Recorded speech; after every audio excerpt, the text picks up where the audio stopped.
Welcome to Deges and Dragons. I thought this was going to be hard. Welcome to Deges and Dragons. Who wants some of the ripper? Take chance, baby. Woo! Slow down! He's totally Captain Crunch. I'm a man of the people. Shattered world. Ripper always knows! Degecast. And welcome to another episode of the Degecast, the supplemental podcast for our YouTube show, Deges and Dragons. I'm your host, Nate Lindberg. You can find me all over social media at Nate Lindberg. And you can follow our brand on Facebook, Twitter, and most importantly, YouTube at Degetime. That's Degetime. And joining me, as always, he's our veteran RPG player, a game master in his own right, and the person most likely to shoot me first if you ever found a Nerf gun, Tony Shermuxness. Like without a second thought. Yeah, no, that's what I thought. Nerf gun, water gun. I'm hoping not a real gun, or Probably not. What's the over on that? Yeah, what's the over on that? Paintball gun, perhaps. Oh, definitely paintball gun. Yeah, maybe airsoft. Yeah, airsoft, Yeah. probably. Yeah, but I guess we'll draw the line at a 22 or something. All right, and he is our veteran game master, our resident therapy expert, and never once did he have trouble finding Waldo, Conrad Audette. It's What? a little roll today. Oh, man. I always know where Waldo is. Because Conrad is omniscient. He has a gift. He has a gift. I don't know, man. I'm sitting here trying to write up the intro for the show, and I'm like, I got nothing this week. Except gold, apparently. I know. And then except gold. Dude. Oh, Easy, man. Smog. Don't hold that treasure too much. All right, and you know what? You guys hear a fourth voice. This is our buddy Paul DiResta. Paul, he actually played Trumpet Royale in our Shattered series last month, and he is somebody we wanted to bring on the show today. He is a Chinese teacher. I'll let him talk a little bit about himself in a minute here, but he's somebody that I felt like could have a good discussion on some of the cultural things that may come up when we are playing Clink, since our setting is in Japan, and here we are, a whole bunch of white Americans. So, we wanted to make sure we were doing our part to be sensitive to a lot of these topics and essentially not offend anybody. We wanted to have fun with the setting and the different things that we could potentially explore in that particular time period. But obviously, we don't want to do anything disrespectful. And that is something that Conrad took a lot of time and care to do. However, we'll talk about that in a little bit. As I said, Paul, welcome to the Degecast. Thank you, Nate. I am very happy to be here. I don't claim to be an expert in anything. I am a Mandarin teacher. I also teach Spanish, and I'm a theater director. So I apologize in advance if I use a lot of theater or acting terms when discussing some role-playing events, but really happy to be here. Thanks. No, good to have you, man. Good to have you. Paul is actually also one of the OG Deges, going back to when we were 23 years. Knee high to a grasshopper. Simpler times. Oh yes, definitely simpler times. Definitely simpler times. I can't believe how much money I spent on bills today. My God. Anyway, with all of that, no, Paul, we're definitely glad to have you here today. One of the things that I did want to kind of talk a little bit about, like I said, was a lot of this cultural stuff, and trying to make sure we were sensitive to, like I said, sensitive not to really offend anybody, and come across as ignorant ourselves.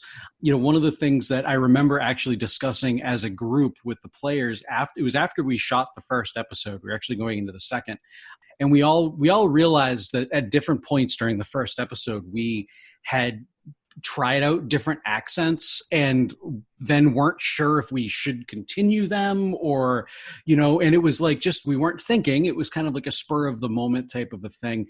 And I know that was something that had kind of, that stuck with me anyway, throughout the rest of the, filming the rest of the episodes, was trying to make sure I kept to the spirit of my character, but I didn't try to project to be something that I'm not, if that makes sense.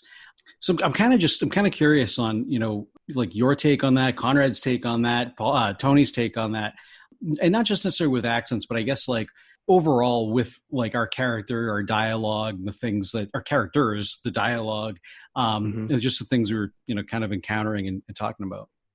Yeah, I'm happy to jump on this one first. I will say that I was really pleased with how Conrad really set up this world in Japan during the Edo period. So you got like early 1600s, a very different time of quote unquote traditional Japan before the Meiji emperor came to power at the end of the Edo period. And I think that as each player sort of in their own way was trying to develop that character in the moment, you're going to have a lot of those moments where you're not sure, is this the right thing? Is this not? And I think that instead of bringing up cultural sensitivity as an opportunity to sort of shy away from and sort of push away a lot of those feelings or uncertainties, I think that really embracing a lot of that cultural sensitivity and raising awareness and understanding what are we doing by being culturally competent, we're actually creating a much more nuanced and really in-depth level of gameplay that I think really lends itself when we use any existing historical structure like the Edo period or in any other country, right?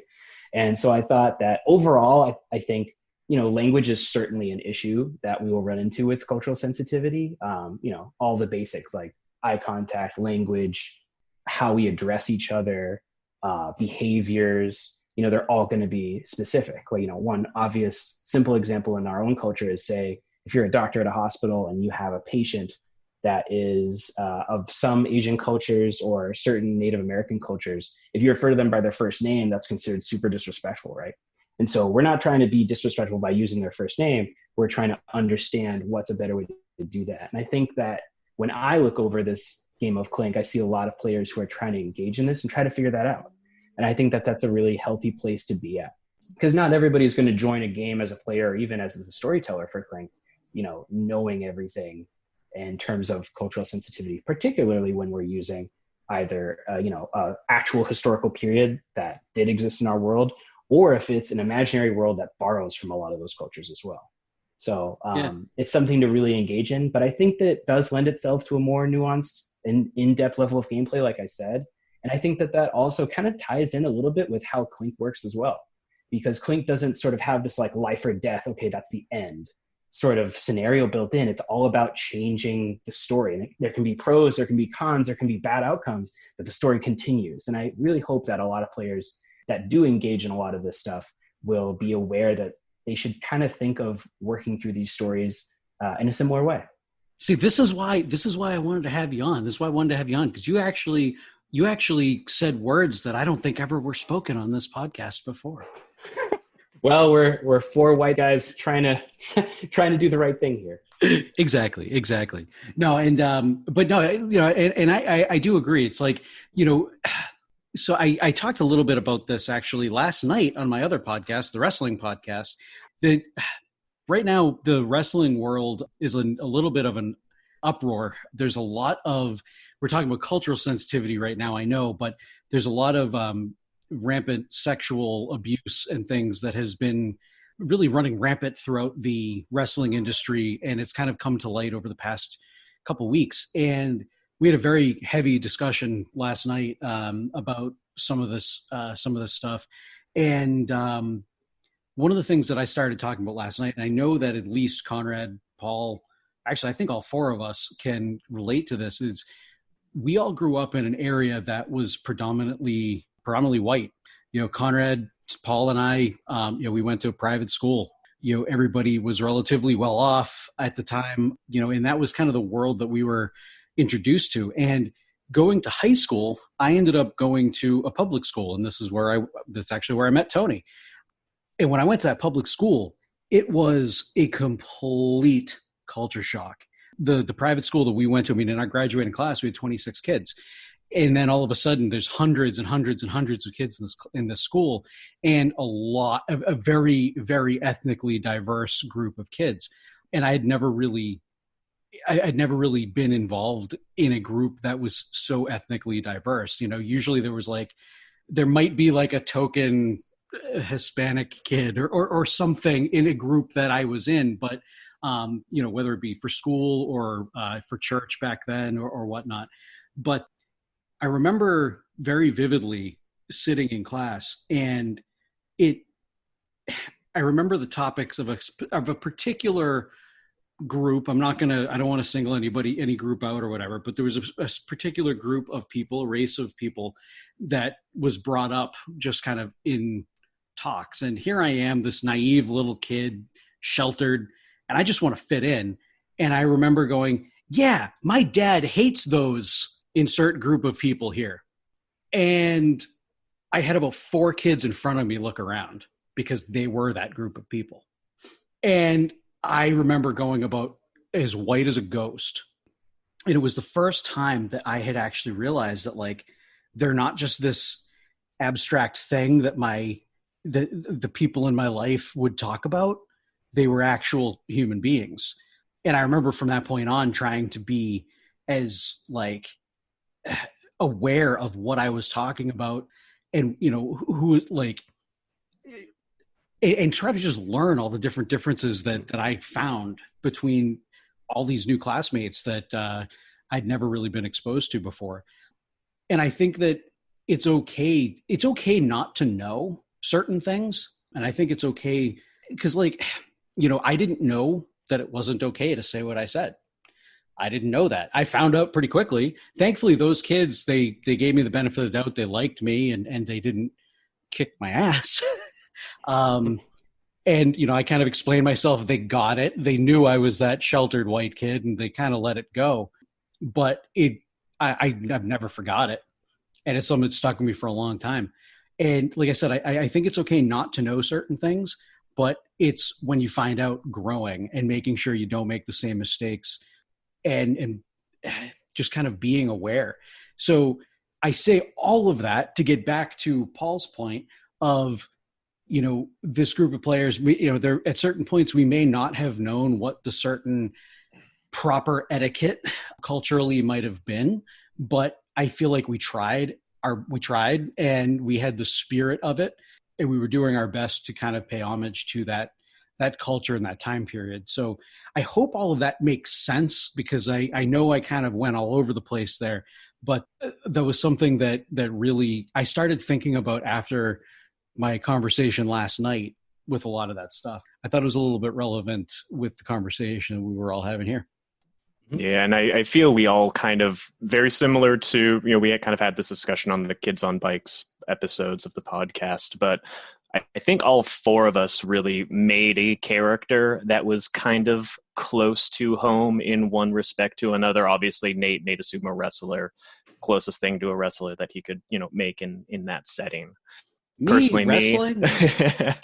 One of my favorite character tropes in, whether it be, literature, movies, TV, is just the ancient character who is the hidden badass. That's my favorite character. The Yodas, the Master Roshis of the world. So I just try to keep it to something I'm very familiar with, something I like a lot, but at the same point, try to, as Nate and Paul said, respect the setting that we're in, because we don't want to offend anybody and make anybody upset, because we're nice guys. We don't like pissing people off. Mm-hmm. Yeah, and I think that the best thing that you can try to do is just attempt to educate yourself, and that was a big part of, like, building this world was, like, I admittedly, like, part of the reason I wanted to do this is because, like, I'm a fanboy of, like, certain aspects of, like, Japanese culture and history. And sure, yeah.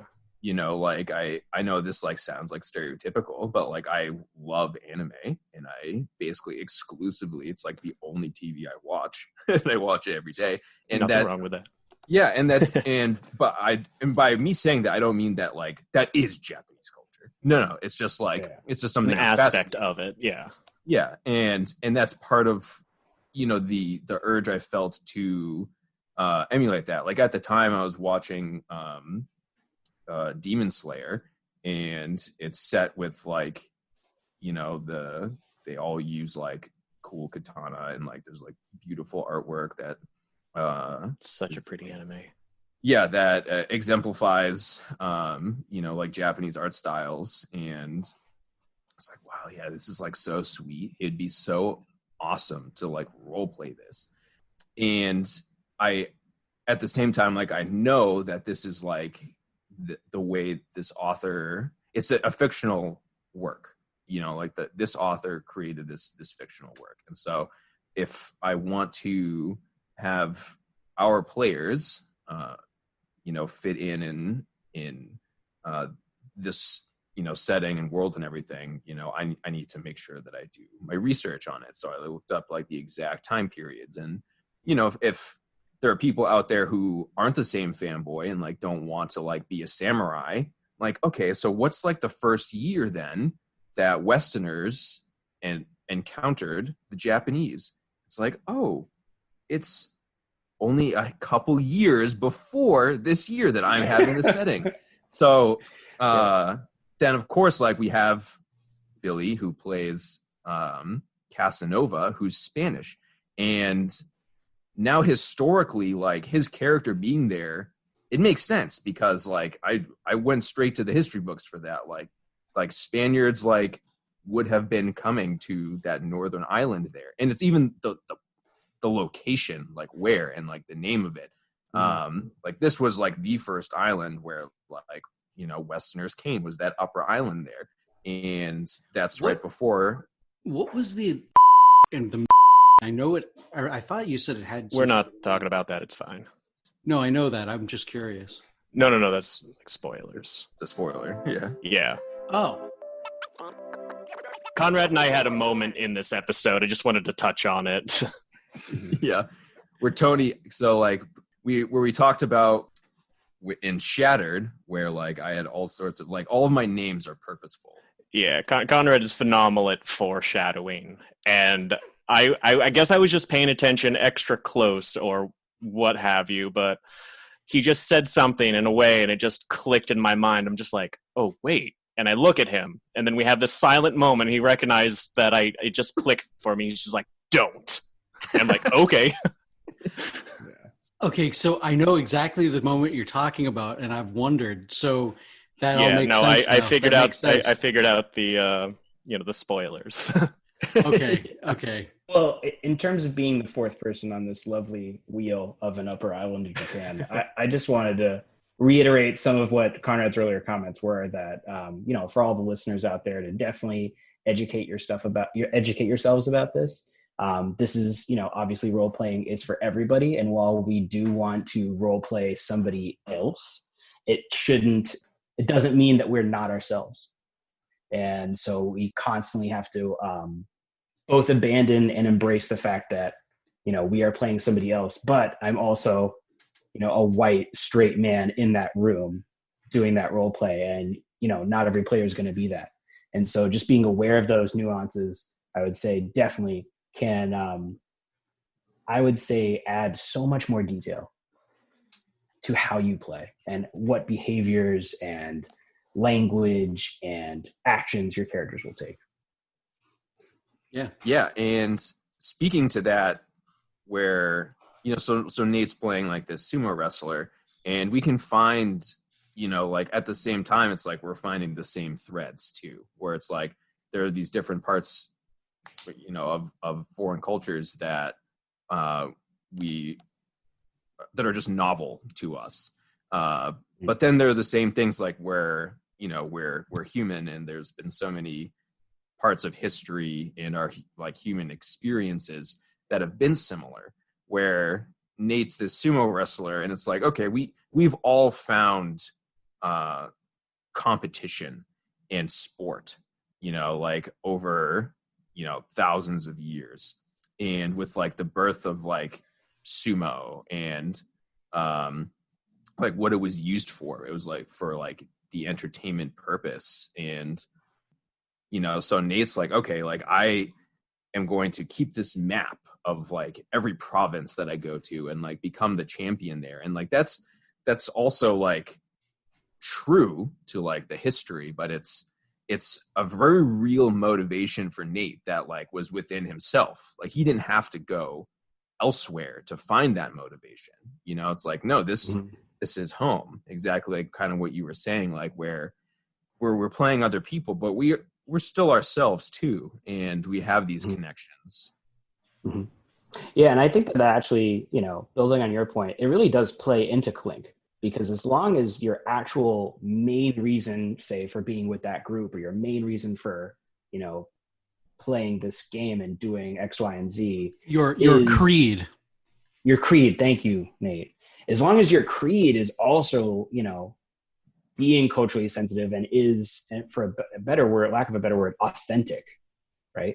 Then you can really have some really cool investigative sort of role playing, right? Oh yeah. So I think that that's really cool, and it adds another layer, right? And that's, with a whole group of people all trying to do those different things, that's where you can really get lost in the role playing. And I think that's, obviously, for me personally, that's definitely a goal.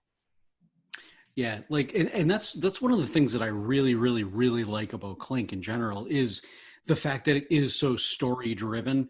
Like there's a lot of these different, crunchy games like, D&D or Pathfinder, games like that where there are all these rules and dice and saving throws and this, that, and the other thing. And like, it can be very overwhelming. It can be cumbersome at times, but then at the same time, like, because you have to do all of these things, like, and make all these calculations and things, whatnot, especially in some of the end games when you get to be a lot higher level, it takes away from that storytelling. And with Clink, like, you're still playing this adventure, this kind of like cool hero type character, but you're flipping coins, and depending on whether you get heads or tails or two heads or two tails or whatever, that's your outcome. You don't have to make these crazy, rolls and worry about all of that.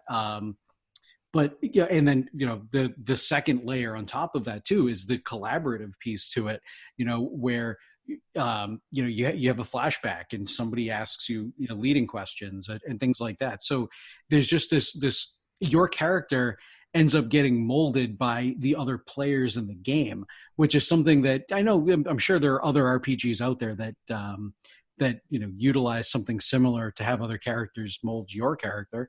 But that's something that I really liked about this game. It's like those leading questions then shape, what Kenta, my character Kenta, ends up becoming later on down the road. Can I ask a question? You can ask anything you'd like. I'm just kind of curious because I wasn't there for this original episode with Clink. I'm kind of curious if you guys had to do it again, just on the topic of cultural sensitivity, if there's anything that you would have changed or anything that you'd love to sort of investigate further when it comes to either your character, how your character interacted with somebody else, or how you sort of engaged with the material. I'm honestly curious. So when I introduced Kodai originally, I had thrown like a little accent on my voice as well, but like halfway through that, I'm just like, wow, this sounds terrible. I'm gonna stop this immediately. Yeah, and I don't think I used it throughout the rest of any of the episodes. Yeah, I did the same thing. I kind of almost started talking like a brute. So that's something that I probably wouldn't have done. And I think I only did it for the introduction as well.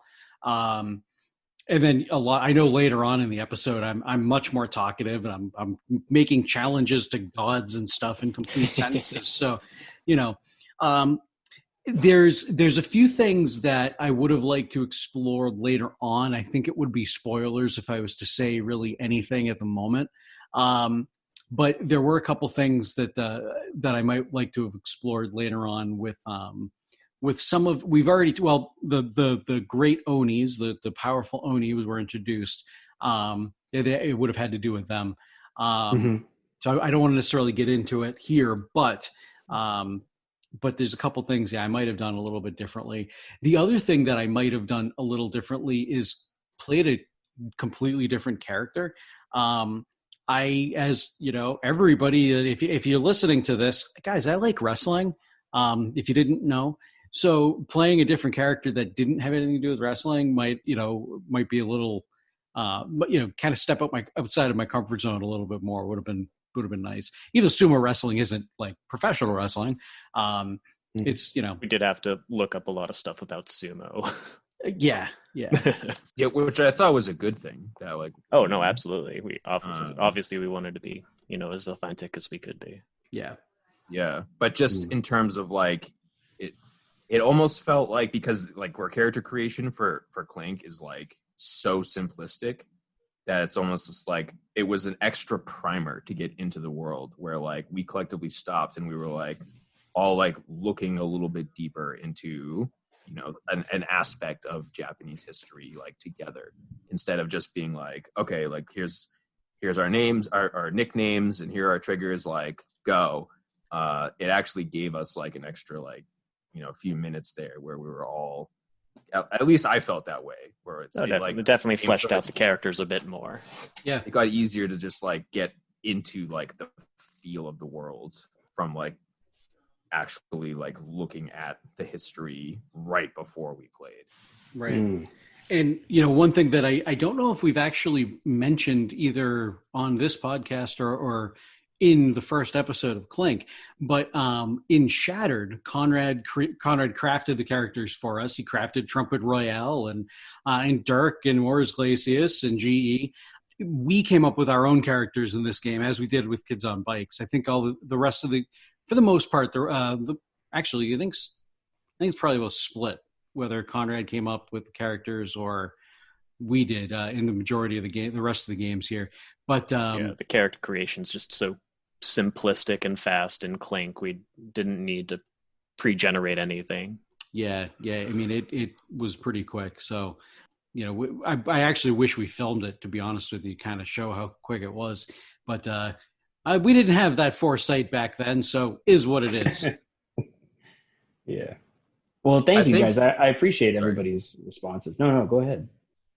I was just say, like, I know I like wasn't a player, but I think like something that would have been cool to explore in terms of like, so doing something over. If like I got to like be like a player in this, really looking at there's so much to, what's the right word, like foliage, like plants, flowers, everything in Japanese culture, and I think it like would have been Zen like, gardens, really cool. Stuff like that. Yeah, like to have like made myself perhaps like a keeper to like a Zen garden. Yeah, and I think that's all just like a very cool thing. That's like part of their culture that I think would have been cool to explore a little bit more.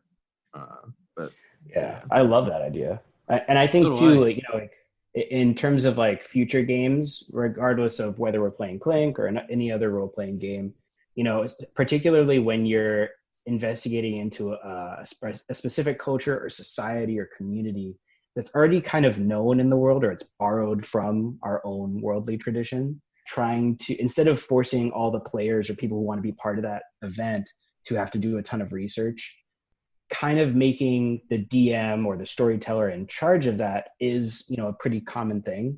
But I think also creating, some sort of NPC type character who kind of serves as the group's guide in the beginning of that story can also serve as pretty, both a source of entertainment, but also sort of like, okay, we're in the Edo now. Like if you walk up to that person, you talk to them by their first name and you don't bow, they're probably going to scoff and walk away from you. Like you're not going to be able to buy that thing. You're like, oh shoot. Okay. All right. Everybody remember this, and almost like you're inducting them into a different culture. And, I think that's particularly meaningful when we use a culture that's already existent in our world and, reflects back on our own species, but also, if we're doing any sort of imaginary culture as well, I think you have a ton of different ideas to play with. That can like manipulate characters' behaviors and teach them how to do certain things, right? So if you were to set that in like modern China, right, and you wanted to say enhance a relationship with a boss or a friend or even a loved one, and you're like, yes, I finally found this really cool item in this chest. I'm totally going to give this to this person. And if it happens to be a clock or an umbrella, that's a cultural sign that you do not want to have anything to do with that person anymore, and you are never going to talk to that person anymore. Right? If you don't have that guide NPC, there's no way you could know, right? And you could purposefully set up players to have that interaction, right? And that's why I think I said at the beginning, like, to really try not to shy away from it, but to really sort of embrace it and sort of delve in deep to that, because I think you can get some really cool reactions and character development that way. Yeah, one thing I personally like doing when I'm introducing myself into a world that I haven't, either researched, or say if there's a lot of like, say, political background or just lore background that I need to be savvy with to kind of be a little bit more well versed in the game. I'll just make my character not know anything about whatever situation they're getting put in. Like, example, my roommate ran a World of Darkness game in the mage setting, and a lot of the World of Darkness games, there's a ton of just political intrigue and like shadow wars in the background, and there is just years and years and years of information and back and forths between all of these groups, and I don't know any of it. So I just played in that game a new mage that had no idea about the hidden mage world. So whenever Tony the player had questions about the mage world, my character would ask them in game. So not just myself, but the rest of the party too would also know what the DM wanted to convey with all that information he was also feeding me, making me a little bit more knowledgeable of the world that we're all playing in. Yeah, I really like that as a technique. And that's what you call a smart player. And this has been another episode of the Degecast. Paul, we want to thank you again for joining us today. You definitely brought quite a bit to the conversation here. I'm glad I had the thought to bring you on. Glad I had the thought to bring you on. Genius. Yes. Thank you. No, definitely had some really good speaking points. So definitely appreciate that. Conrad, Tony, say goodnight. Good night. Good night. All right, and if you guys want to be part of this very show, you can be. Just send us an email, degetime@gmail.com. That's DEGETIME@gmail.com. Ask us some questions, and we'll respond live here on the show. We'll see you next week. Let's go.